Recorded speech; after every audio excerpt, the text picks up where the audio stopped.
Hi friends, welcome back to my channel. जैसा कि पहले से हमारा टॉपिक चल रहा था होटल मैनेजमेंट, उसका कैरियर क्या है, स्कोप क्या है। तो मैंने पहले आपने अगर यूट्यूब चैनल पे मेरा देखा होगा तो मैंने बता दिया होटल मैनेजमेंट कब कर सकते हैं, उसका स्कोप कैरियर क्या है। फूड प्रोडक्शन डिपार्टमेंट पे भी मैंने बता दिया कि वो डिपार्टमेंट क्या है, उसमें क्या क्या होता है, सब चीज़ मैंने बता दिया, उसकी हायरार्की बता दी। आज हम बताएंगे एफ सर्विस के बारे में। आइए स्टार्ट करते हैं। एफ सर्विस मतलब food and beverage service. Food and beverage service एक होटल का एक बहुत इंपॉर्टेंट डिपार्टमेंट है। जैसे प्रोडक्शन है, ये दोनों इंटरकनेक्टेड है आपस में। Production, F production, food and beverage production मतलब किचन और सर्विस दोनों इंटरकनेक्टेड है। दोनों में एक फनी बात बताता हूँ, दोनों में काफी लड़ाइयाँ भी होती है, बाद में दोनों साथ बैठ के खाना भी खाते हैं। तो ये कॉमन बात है, एक मतलब एक फैमिली की तरह होता है एफ सर्विस और प्रोडक्शन। दोनों आपस में लड़ेंगे पड़ेंगे लेकिन खाएंगे साथ में, सब इंजॉयमेंट भी साथ में करेंगे। तो आइए स्टार्ट करते हैं। हायरार्की और सेक्शन मैंने दोनों एक साथ लिख दिया है ताकि आपको अलग अलग से नहीं बताए। तो इसमें क्या है कि सबसे पहले मैं बता देता हूँ आपको हायरार्की, फिर सेक्शन भी बता दूंगा। है दोनों नहीं तो साथ में चलता हूँ। F director, food and beverage director होता है। फूड एंड बेवरेज डायरेक्टर जो होता है वो जीएम के अंडर में आता है। और फूड एंड बेवरेज डायरेक्टर वो सिर्फ डायरेक्टर सर्विस का नहीं, वो किचन का भी होता है। तो एग्जीक्यूटिव शेफ और एफ मैनेजर दोनों इसको रिपोर्ट करते हैं। F manager, food and beverage manager, ये किसी भी होटल्स का एफ का सबसे बड़ा मैनेजर ही है, एफ मैनेजर। उसके नीचे होता है असिस्टेंट एफ मैनेजर। जितने ये मैंने सबसे बड़ा प्रॉपर्टी मतलब 5 स्टार डिलक्स 5 स्टार प्रॉपर्टी के हिसाब से हायरार्की बनाया।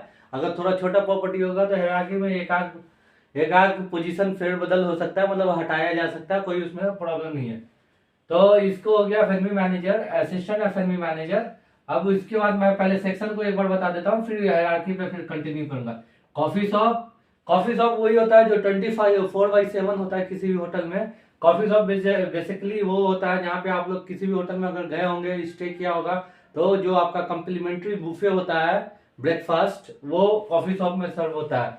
कॉफी शॉप में मेनली बुफे सर्व होता है या डिनर में बुफे लगता है। बेसिकली ये कॉफी शॉप ब्रेकफास्ट बुफे के लिए मेन फोकस है। आप अगर कम्प्लीमेंट्री है तब भी, अगर पे करके खाना चाहते हैं तब भी, तो ये कॉफी शॉप है। कॉफी शॉप उसी को बोलते हैं। किसी भी होटल का मेन है जो लॉबी, अधिकतर तक कॉफी शॉप लॉबी में होता है। और वो लॉबी में इसलिए होता है ताकि वो इंटरकनेक्टेड, कोई वॉकिंग गेस्ट है कुछ भी खा सकता है। ब्रेकफास्ट के अलावा भी वो 24/7 होता है। इवनिंग में स्नैक्स, सब चीज, everything is available. Speciality restaurant, किसी भी होटल में आप चाहिएगा वहाँ पे स्पेशलिटी रेस्टोरेंट होगा। वो डिपेंड करता है होटल कितना बड़ा है। जितना ज्यादा बड़ा होगा उतना ज्यादा रेस्टोरेंट होगा। जैसे कि अगर कोई 5 स्टार होटल है तो उसमें स्पेशलिटी रेस्टोरेंट मिनिमम 3, 2, 4, 5 ऐसा रहता ही है। 3 नहीं तो 2 तो रहेगा ही रहेगा मिनिमम। कहीं कहीं पे 4-5 भी होता है।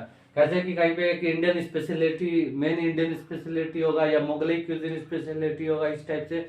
जापानीज होगा, आपका चाइनीज होगा, आपका इटालियन होगा। इस तरीके से मेन स्पेशलिटी रेस्टोरेंट होगा जहाँ पे सिर्फ, अगर जापानीज रेस्टोरेंट है उस होटल में, तो वहां पे सिर्फ जापानीज फूड सर्व होगा। Pure authentic Japanese food, serving style भी जापानीज होगा, सब कुछ होगा आपको।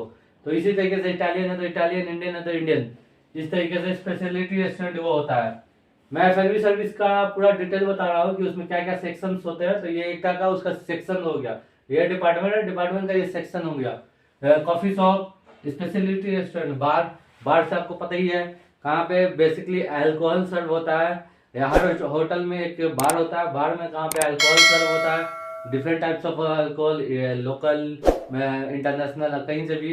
वहाँ पे फूड भी सर्व होता है। जाहिर सी बात है, कोई अगर बार में आया, वो अल्कोहल ले रहा है, तो उसके साथ उसको कुछ स्नैक्स वगैरह चाहिए, तो वहाँ पे सर्व होता है मेनली कबाब या कोई चना चाट मसाला, पीनट मसाला, इस तरीके का कुछ चटपटा वो लोग लेते हैं, तो वो हो गया। फिर आपका बैंक्वेट, बैंक्वेट काफी इंपॉर्टेंट है। सुनने में उतना नहीं लगता लेकिन काफी इंपॉर्टेंट है। किसी भी होटल के एफ सर्विस के डिपार्टमेंट का रेवेन्यू सबसे ज्यादा बैंक्वेट से आता है। अगर वो कितना बड़ा प्रॉपर्टी है उसके ऊपर डिपेंड करता है। बैंक्वेट, बैंक्वेट बहुत ये इंपॉर्टेंट है। एक होटल में तकरीबन 3, 4, 5 बैंक्वेट होते ही होता है। बड़े होटल की बात मैं कर रहा हूँ कि वहाँ पे 3-4 मिनिमम, छोटे छोटे होटल में भी 2-3 बैंक्वेट होते हैं। बैंक्वेट बेसिकली फंक्शन ऑर्गेनाइज करता है। अगर किसी कंपनी का कॉन्फ्रेंस है, मीटिंग्स है, या कुछ फंक्शन है, बर्थडे पार्टी, एनिवर्सरी पार्टी, शादी, इस तरीके से इंडिया में बैंक्वेट का काफी डिमांड है। तो ये बैंक्वेट हो गया आपका। इन रूम डाइनिंग, इसको रूम सर्विस भी बोलते हैं, इन रूम डाइनिंग भी। इन रूम डाइनिंग का मतलब आप किसी भी होटल में स्टे कर रहे हैं, वहां पे अगर बंदा आया है, अब उसको कुछ खाना है और रूम में ही खाना है, तो वो हर रूम में एक फोन एक्सटेंशन होता है, वहाँ पे रूम फोन डायरेक्टरी होता है, वहां से रूम सर्विस का नंबर डायल करेगा, उसको जो भी वहाँ पे मेन्यू बुक होता है, आजकल तो टेक्नोलॉजी है तो स्कैनर होता है, स्कैन कीजिए पूरा मेन्यू आएगा, आपको उसके अकॉर्डिंग जो भी ऑर्डर करना ऑर्डर कीजिए, बंदा आएगा रूम में सर्व करके जाएगा। तो ये हो गया बेसिकली एफएनबी सर्विस का सेक्शन। अब इसमें मैं बता दिया कैसे कि आपको पहले बताया कि इसमें असिस्टेंट मैनेजर था, उनके नीचे अब ये लोग डिफरेंट डिफरेंट जो आपको सेक्शन है, ये लोग पहले रिपोर्ट करते हैं असिस्टेंट एफएनबी मैनेजर को। जैसे मैं कॉफी शॉप से बता दूं, पहले सीरियल से चलता हूँ।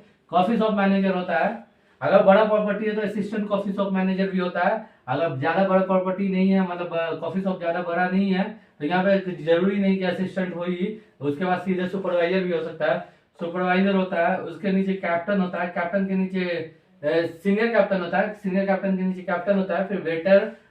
वेटर बोलने में थोड़ा किसी लोग को ऑकवर्ड लगता है तो एफएनबी एसोसिएट भी बोलते हैं। एफएनबी एसोसिएट ट्रेनी होता है, ट्रेनी वही होता है जो मैंने जैसे आपको पहले बताया था, इंटर्नशिप जो करने जाते हैं उनको हम ट्रेनी बोलते हैं, तो वो ट्रेनी होता है। इसी तरीके से रेस्टोरेंट का रेस्टोरेंट मैनेजर होता है, assistant restaurant manager, supervisor, senior captain, captain, hostess, sommelier, waiter and trainee. Speciality restaurant में बेसिकली हॉस्टेज भी होता है, कॉफी शॉप में भी कहीं कहीं पे होता है, सब जगह पे नहीं, कहीं पे होता है कहीं पे नहीं होता, लेकिन स्पेशलिटी रेस्टोरेंट में ज्यादातर हॉस्टेज होता ही होता है। हॉस्टेज कहने का मतलब है कि अगर आपने किसी रेस्टोरेंट में गए हैं और वेलकमिंग के लिए कोई एक होता है जो आपको वेलकमिंग करेगा, अगर आपका पहले से रिजर्वेशन है तो आपको आपके मेन सीट तक लेके जाएगा, वहां तक आपको बताएगा, गाइड करेगा, सब चीज करेगा। इसी तरीके से बार होता है, bar manager, assistant bar manager, supervisor, senior captain, captain, waiter, associate, trainee. इसी तरीके से इसका भी होता है। इसी तरीके से बैंक्वेट का होता है, banquet manager, assistant banquet manager, supervisor, senior captain, captain, waiter, associate, trainee. Room service में भी ऐसे होता है, room service manager, supervisor, senior captain, captain, room service order taker, जो एक बंदा होता है फोन पे कि अगर कोई फोन आया तो उसका काम है कि कॉल को रिसीव करना, पहले गेस्ट को ग्रीट करना, फिर उसका रूम नंबर उसका वो टेलीफोन पे आता है कि किस रूम से कॉल आ रहा है, उनको पता चल जाता है, वो नोट डाउन करते हैं उनका प्रॉपर ऑर्डर। अगर ये थोड़ा भी मिस्टेक हो जाएगा तो प्रॉब्लम हो जाएगा, इसीलिए एक बंदा वहाँ पे पर्टिकुलर बैठाया जाता है कि उसको एक मैनुअली, और आजकल तो सिस्टमेटिक भी है, वो अपडेट उसमें करता है सब कुछ, और ऑर्डर लेने के बाद उसको एक बार रिकन्फर्म करता है गेस्ट के साथ कि हाँ आपने ये ऑर्डर दिया, उसके बाद वो फिर आगे अपने या मतलब वेटर या एसोसिएट को बोलेगा, वो किचन में ऑर्डर प्लेस करेगा, वो ऑर्डर फिर रेडी होगा, वो फिर लेके आएगा, फिर रूम में जाएगा, वो ऐसा प्रोसेस है एसोसिएट ट्रेनिंग।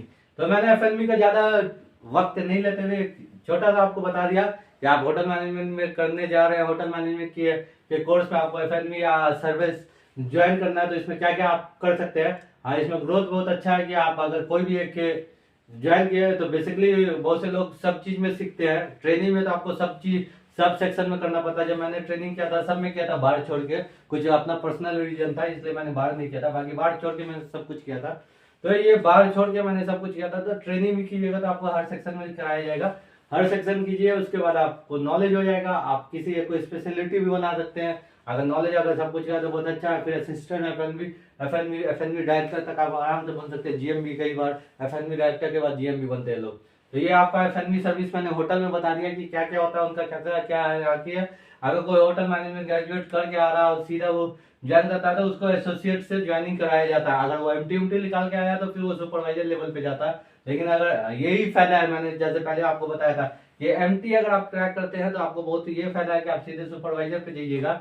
अगर आप एमटी नहीं निकालते तो वेटर पे, मतलब ये करने के बाद आपको इसमें मिनिमम, अगर आप बहुत तेज है तब 1 साल 1.5 साल 2 साल लग ही जाएगा यहाँ तक आने में, 2 साल 3 साल भी लग सकता है। लेकिन अगर आपने एमटी कर लिया तो 2 साल में सीधा यहाँ पे। तो यही एक बात है। अब आपको मैं बता दिया एफएनबी सर्विस के बारे में। इसी तरीके से मैं क्यूएसआर के बारे में बताऊंगा। तो ये वीडियो देखने के लिए काफी आपका धन्यवाद। आप लाइक कीजिए, सब्सक्राइब कीजिए, शेयर कीजिए। जो लोग होटल मैनेजमेंट करने में इंटरेस्ट है उनको एक आइडिया मिल जाएगा। कैसे प्रोडक्शन का मैंने बता चुका हूँ, होटल मैनेजमेंट का उससे पहले बता चुका हूँ, आगे क्यूएसआर का बता दूंगा, एफएनबी क्यूएसआर का बता दूंगा, उसके बाद फिर मैं हाउसकीपिंग का। इस तरीके से मैं एक एक चीज पे मैं डिटेल में इसी तरीके से बता दूंगा, एक आपको रफ आइडिया मिल जाए, ताकि आपको कोर्स करना है नहीं करना है इजीली डिसाइड कर सकते हैं। वीडियो देखने के लिए धन्यवाद।